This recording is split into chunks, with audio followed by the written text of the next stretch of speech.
காவல்துறை வந்து ஒரு ஒரு A+ ரவுடியை போய் கூட்டிட்டு போறாங்க.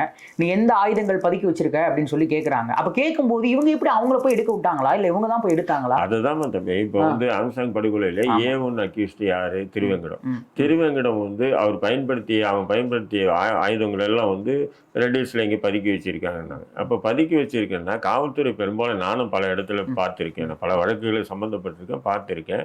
வண்டியிலேருந்து நம்மளை ஹேண்ட்கப் லீடிங் செயின் போட்டு இறக்கவே மாட்டாங்க. வண்டியிலே உட்கார வச்சுட்டு எந்த இடத்துல பதுக்கி காட்டுன்னு சொல்லுவாங்க. அந்த இடத்துல நம்ம காட்டினோன்னா அங்கே போய் பார்ப்பாங்க. புரியுதுங்களா? இதுதான் முறை.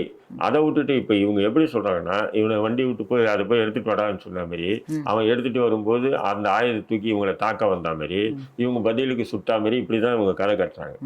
நீங்க ஒரு விஷயத்தை நல்லா தெளிவுபடுத்துங்க. இது வெளியில் நடந்த என்கவுண்டரு உங்களை மாதிரி ஊடகவியலாளர் சார் என்ன சார் அநியாயமா இருக்கு, இங்கதான் என்கவுண்டர் பண்ணுன்றீங்க.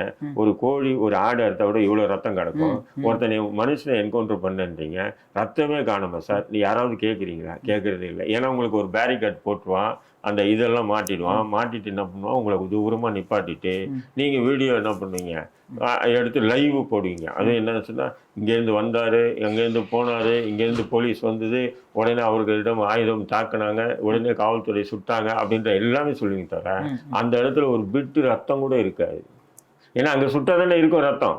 இவங்க எங்கேயே சுட்டு அங்கே எடுத்துட்டு வந்து அந்த மறைவான மக்கள் நடமாட்டம் இல்லாத பகுதியில் போட்டு இந்த இடத்துல வந்து தப்பிக்க முயற்சா நாங்கள் சுட்டோன்றாங்க. அதே மாதிரி தான் சரவணனை ஆந்திராவில் பிடிச்சி பிடிச்சி எடுத்துட்டு வராங்க. ஆனால் என்கவுண்டர் பண்ணலாமா வேண்டாமா இப்படி 2ஆம் கட்ட நிலையில் என்கவுண்டர் போடுறதுக்கு தான் கொண்டு வர்றாங்க. அப்படிங்கும் போது அப்போ காவல்துறையில் வந்து சில அதிகாரி வந்து இப்போதைக்கு வேணாம் என்கவுண்டர், ஏன்னா சட்டமன்றம் நடக்குது, அது கொள்ளதான் முயற்சி பண்ணிருக்காங்க. 100% அதான் எனக்கு போட்டுத்தல தான் வந்திருக்காங்க. மகாலட்சுமி அவங்க சொல்றாங்க, நான் வந்து அவ்வளோ இடங்கள் நான் காவல்துறையில போய் நான் அவ்வளோ அலைஞ்சேன், நான் டிஜிபி ஆஃபீஸ் போனேன், அங்கே போனேன், இங்கே போனேன், இவ்வளோ நான் அழுத்தம் கொடுத்தனால தான் என்னோட கணவர் உயிர் பிழைச்சாரு அப்படின்றாங்க. இப்போ முழுமையா வந்து இவர் கொள்வதற்கான முயற்சி தான். இந்த வழக்கறிஞர் புகழேந்தி மூலியமா வந்து உயர்நீதிமன்றத்தில் ரிட்டு கூட போட்டிருக்காங்க. ஆனால் என் கணவரை வந்து இது என்கவுண்டர் பண்ண போறாங்க, நீங்க தான் நீதித்துறை தான் வந்து பாதுகாப்பு கொடுக்கணும் அப்படின்னு சொல்லியிருந்தாங்க. இப்போ அதெல்லாம் வச்சு இப்போதைக்கு தவிர்த்திருக்காங்க. அப்படிதான் பார்க்குறேன்.